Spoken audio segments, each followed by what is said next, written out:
Biological classification.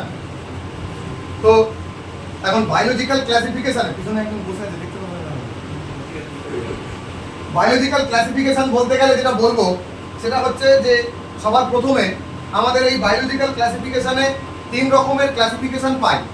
এক হচ্ছে artificial classification, একটাকে বলছি আমরা আর্টিফিশিয়াল ক্লাসিফিকেশন, একটাকে বলছি আমরা ন্যাচারাল ক্লাসিফিকেশন, আর আরেকটা হচ্ছে ফাইলোজেনেটিক ক্লাসিফিকেশন।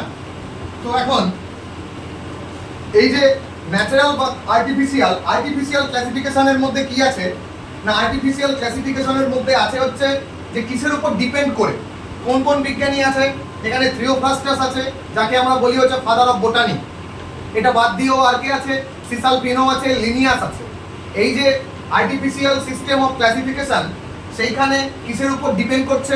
ডিপেন্ড করছে হচ্ছে আমাদের মরফোলজিক্যাল ক্যারেক্টারের উপর, মানে বাইরে থেকে দেখে যা বুঝতে পারছি তার ক্যারেক্টারের উপর ডিপেন্ড করে আর্টিফিশিয়াল সিস্টেম অফ ক্লাসিফিকেশন করতে পারছি আমরা।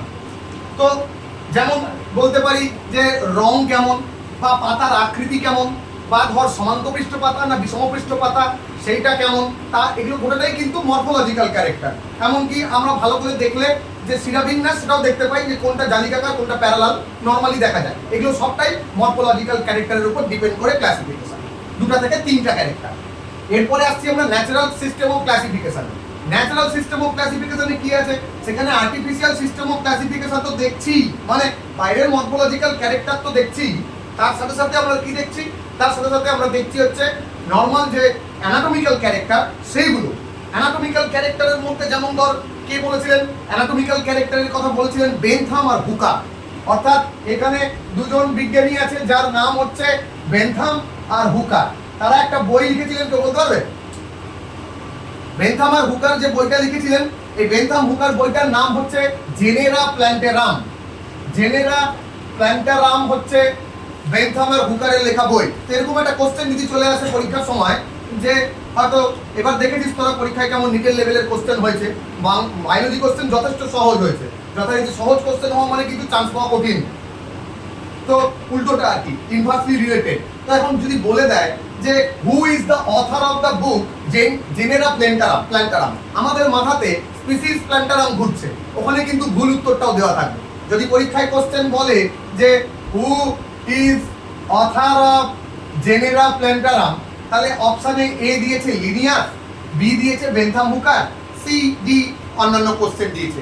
আমাদের মাথাতে কিন্তু লিনিয়াসের কথাটা ঘুরবে, তার কারণ স্পিসিস প্ল্যান্টারামের কথা মাথাতে আছে। তো ওইটার জন্য বাস্তবে কিন্তু জেনেরা প্ল্যান্টারাম লিনিয়াসের লেখা না, বেনথাম আর হুকারের লেখা।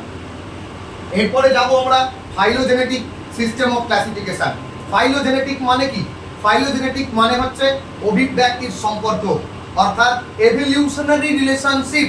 অর্থাৎ কোথা থেকে আসছে এই যে ড্রায়োপিথেকাস, রামাপিথেকাস, অস্ট্রালোপিথেকাস, পিকিং মানুষ, জাভা মানুষ, এই যে পরপর আসছে এরা, এদের প্রত্যেকের সাথে প্রত্যেকের একটা কমন ব্যাপার আছে। তো যেমন আমাদের আর বাঁদরের কমন হচ্ছে কমন অ্যানসেস্টার, আমরা কমন পূর্বপুরুষের কাছ থেকে এসেছি। তাহলে এইটা কিন্তু সেই কমন অ্যানসেস্টার থেকেই তৈরি হওয়া। এইটাকে আমরা বলি হচ্ছে কি? এইটাকে আমরা বলি হচ্ছে ফাইলোজেনেটিক সিস্টেম অফ ক্লাসিফিকেশন। এটা কার লেখা? ফাইলোজেনেটিক সিস্টেম অফ ক্লাসিফিকেশন একা কারো লেখা হয় না, এটা এংলার, প্র্যাক্টল, এই সমস্ত বিজ্ঞানী আছে। প্র্যাক্টলের বানান কিন্তু TOL না, TL, প্র্যাক্টল, এংলার, এই বিজ্ঞানীরা ফাইলোজেনেটিক সিস্টেম অফ ক্লাসিফিকেশন করেছিল। এরপরে কি আসছে? এরপরে আসছি আমরা কত রকমের ট্যাক্সোনমি জানি। ট্যাক্সোনমি কথাটা তো নিশ্চয়ই শুনেছি। তো ট্যাক্সোনমি কথাটা, ফাদার অফ ট্যাক্সোনমি আমরা সকলেই জানি যে ফাদার অফ ট্যাক্সোনমি হচ্ছে লিনিয়াস। তিনি অনেকগুলো স্টেপ বলেছিলেন, কিন্তু আমাদের অ্যাকচুয়ালি জানতে হবে যে ট্যাক্সোনমি কি। ট্যাক্সোনমি ট্যাক্সস নোমস কথা থেকে এসেছে। ট্যাক্সস মানে হচ্ছে বিন্যাস, তার মানে ট্যাক্সস কথাটা হচ্ছে বিন্যাস। ট্যাক্সস কথাটা বিন্যাস, আর নোমস কথাটা হচ্ছে বিধি। নোমস মানে হচ্ছে রুলস। অর্থাৎ আমি বাইরে যখন গেলাম, হঠাৎ রাস্তা দিয়ে একটা অদ্ভুত দর্শন প্রাণী দেখতে পেলাম, সবার প্রথমে দেখতে পেয়ে আমি কি করব? সবার প্রথমে দেখতে পেয়ে আমি তাকে আইডেন্টিফাই করব। অর্থাৎ আমার পরিচিত কোনো জীবের মতো দেখতে কিনা, গরুর মতো না ছাগলের মতো না কুকুরের মতো, সেটা দেখবো। এইটা দেখার সাথে সাথে আমি কি করব? তার একটা নাম দিব। এমন একটা নাম দিব যেটা গোটা বিশ্বে সবাই একই নামে জানে। সে আঞ্চলিক নাম আলাদা হতে পারে কিন্তু একটা সায়েন্টিফিক নেম একই রকম হবে। সায়েন্টিফিক নেম আমরা পরে আলোচনা করছি। তারপরে আইডেন্টিফিকেশনের পরে কি হলো, নোমেনক্লেচার মানে নামকরণ হলো। এবার আমি তাকে কি করব, গোষ্ঠীভুক্ত করব।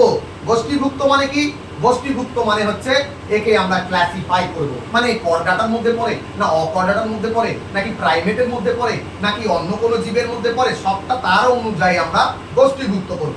তার মানে আমার যে ক্লাসিফিকেশন করার পদ্ধতি অর্থাৎ ট্যাক্সোনমি, তার যে তিনটে র ফ্যাক্টর রয়েছে, উপাদান রয়েছে, সেটার একটা হচ্ছে কি আইডেন্টিফিকেশন, একটা হচ্ছে কি নোমেনক্লেচার মানে নামকরণ, আরেকটা হচ্ছে ক্লাসিফিকেশন। এই তিনটা জিনিসের উপর ডিপেন্ড করে ট্যাক্সোনমি করা হয়। ট্যাক্সোনমি বাস্তবে ডিলস উইথ সায়েন্স, যেখানে আমি আইডেন্টিফাই নোমেনক্লেচারের মাধ্যমে একটা জীবকে পার্টিকুলার একটা গোষ্ঠীতে ভুক্ত করি, তাকে বলি হচ্ছে আমি ট্যাক্সোনমি। এগুলো একদম শর্ট, খুব একদম জেনারেল মানে বেসিক কনসেপ্ট। বেসিক কনসেপ্ট থেকেও কোশ্চেন এসেছে। এবার IUCN এর কোশ্চেন এসেছে, মনে আছে লাস্টের দিকে মনে হয় যে এসেছিল IUC, তার মানে ওটা খুব ইজি কোশ্চেন কিন্তু খুব বেসিক কনসেপ্টের কোশ্চেন আসছে। আমরা সামনের দিকে ট্যাক্সোনমি পড়বো না, বাদ দিয়ে দিই, কত কিছু সহজ কিছু, কিন্তু এখান থেকেই কোশ্চেন আসে। এখন যদি আমি হঠাৎ করে কোশ্চেন একটা জিজ্ঞেস করি, ধর আমি তোদেরকে বললাম এখানে একটা কোশ্চেন, আর মার্কার করতে কোথায় হবে, অন্য কোনো মার্কার কালকে এটা দিয়ে দিচ্ছিলেন স্যার, এটা